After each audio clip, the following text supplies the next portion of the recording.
Baka manijay, kaya anak man kita nun. Hindi. Sarap ng kaya.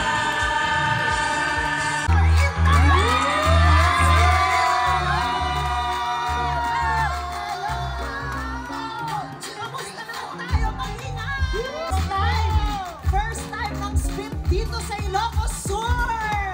Kayo na po ang aming mga bagong kaibigan. Yeah. Okay, let's go!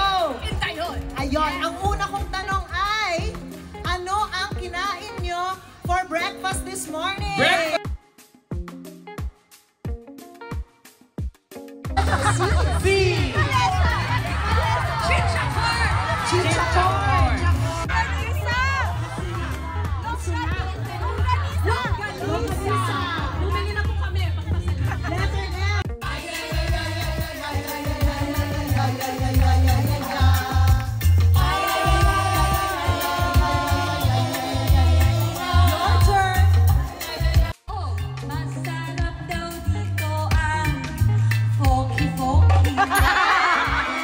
Try ko dito na bago. Gusto ko talaga kaya dun sa kalye, of course. Sasakay ako ng kalesa dahil ang cute-cute ng horse.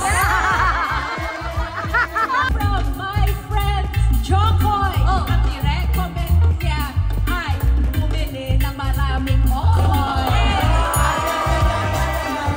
Napakaganda naman ng mga taga Ilocos Sur.